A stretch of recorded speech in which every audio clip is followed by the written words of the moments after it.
The fluorescent lights in the small conference room at Lonier Defense Components cast a harsh, clinical glow over the long glass table, turning every fingerprint smudge into a tiny accusation. Cole Hartley sat at the far end, hands folded neatly on the surface, posture straight, but not rigid. He wore the same charcoal slacks and pale blue button-down he'd worn every Monday for the last 18 years. No tie, sleeves rolled to the elbows, the quiet uniform of a man who preferred function over flash. Brad Weston paced the length of the room like a prosecutor warming up for closing arguments. 41, imported from Dallas by the private equity group that had bought out the old family-run defense contractor 14 months earlier, Brad carried himself with the easy confidence of someone who believed disruption was a synonym for progress. He stopped at the head of the table, leaned forward on both palms, and fixed Cole with the look people reserve for delivering bad news they think is actually kindness. "We're letting you go, Cole. Effective immediately. 2-week severance. COBRA info in HR. Clean break.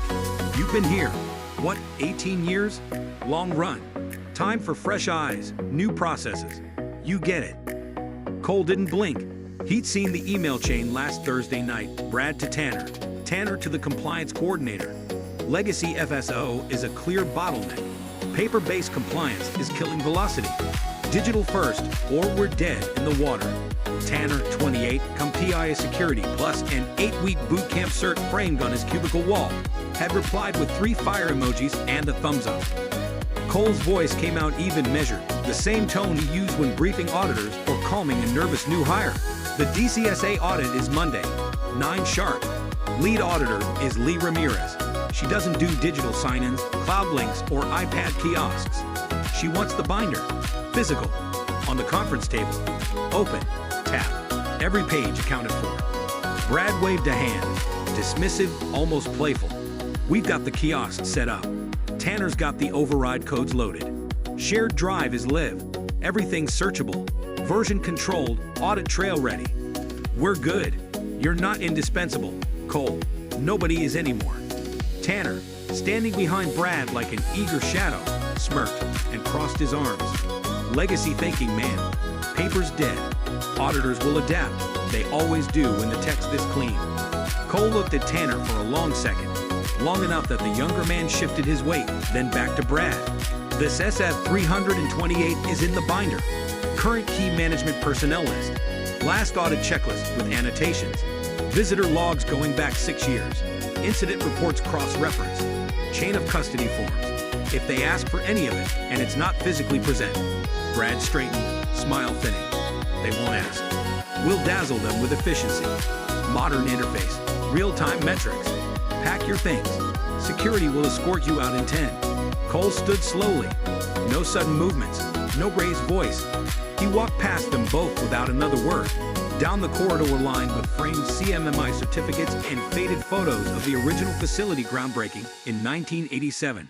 His office was small, windowless, walls papered with compliance posters, and one framed photo of his daughter's high school graduation, her in cap and gown, him in the background trying not to look proud.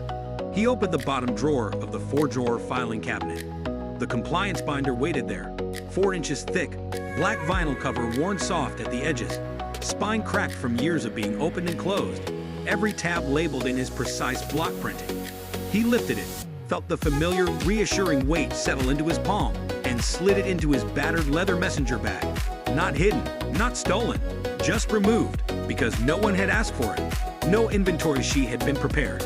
No handover protocol existed. The severance letter said nothing about returning working documents. He packed the rest in silence. Coffee mug with the faded Lonier logo, small potted succulent he kept alive longer than most houseplants. The compact toolkit he carried for emergency fixes on the badge readers or server room logs. Security arrived at the 10-minute mark. 2 guards who'd known him since he started as a junior document control clerk at 23. They looked uncomfortable, almost apologetic. Cole nodded once. "Let's go." Outside, the Texas sun hit like a physical force, heat rising in waves from the asphalt parking lot.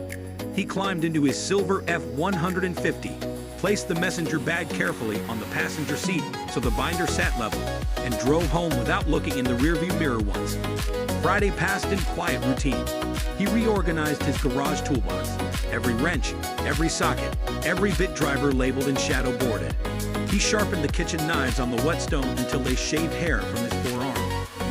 Saturday morning, he took his daughter, now 19 and home from college for the weekend, to the outdoor range 30 miles west of town. They shot center mass groups on steel plates, tight clusters, controlled breathing, the way he'd taught her since she was old enough to hold a .22 safely. She asked why he wasn't at work. He said, taking some time to think. She studied his face for a moment, then nodded and squeezed off another 5 rounds. The steel rang like distant bells. His phone buzzed Sunday night at 9:42. Reed Navarro, his old supervisor, now quietly demoted to senior compliance liaison after Brad's arrival. Reed, kiosks down. Some kind of signal jammer in the lobby kills the iPad every time they try to log in. Tanner wrote the override code on a sticky note and stuck it to the server room door. You see this coming? Cole stared at the message for 30 seconds, then typed back. I saw a lot of things coming. He turned the phone face down on the nightstand and went to sleep. Monday morning, 8:55 a.m. Cole sat on his front porch with black coffee and a travel mug, watching the clock on his phone tick toward 9. 40 miles away, 3 DCSA auditors in dark suits and sensible shoes walked through the front doors of Lonier Defense Components. At 9:07, his phone lit up again. Reed, they asked for the binder first thing. Tanner said, we transitioned to digital.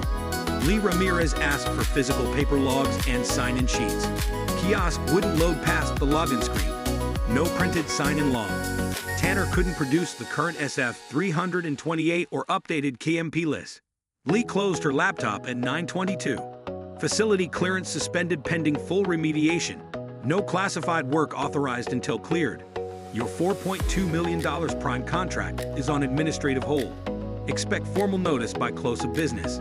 Cole exhaled once, long and slow, the sound lost in the morning breeze rustling the live oaks.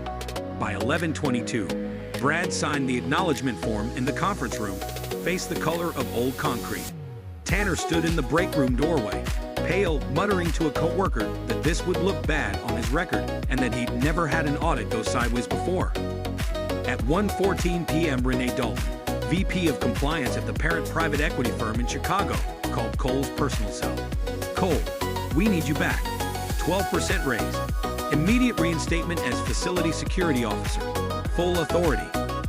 Cole watched a red-tailed hawk circle high above the pasture across the road. No. A beat of silence, then quieter. What do you want? The regional oversight role. 6 sites, Texas and New Mexico. Job was posted this afternoon. I want it. Renee's voice softened, almost relieved. Done. Offer letter by end of day. 3 weeks later, Brad was gone. Terminated for cause. Gross negligence cited in the separation agreement. Facility clearance personally revoked by DCSA until remediation complete. Tanner left the same day, resignation effective immediately, tail between his legs. LinkedIn profile scrubbed of any mention of Lanier. A new acting FSO arrived the following Monday, mid-40s, prior military, quiet competence. She asked specifically for the old paper logs. Cole delivered the binder via courier. No fanfare, no note. She opened it in her new office, flipped through the tabs, and said to the receptionist loud enough for the hallway to hear, "Whoever built this system just made my job easy." Cole didn't reply. He was already 2 hours into his first site visit in El Paso, standing on a loading dock watching flat trucks roll out under a wide, merciless sky. The new regional role came with a company SUV, travel budget, and direct reporting to Renee. No middle managers, no modernization consultants. The tablet he carried now was his own design, hybrid system, compliant with DCSA regs, encrypted drives, offline capable PDF binders, since only when he chose. No shared cloud folders, no sticky note overrides. Wind tugged at his jacket as another truck cleared the gate. No anger left in his chest, no triumph either, just the calm certainty of a man who built something solid, watched it be dismissed as obsolete, and let reality deliver the correction. Competence, he thought, doesn't argue. It waits.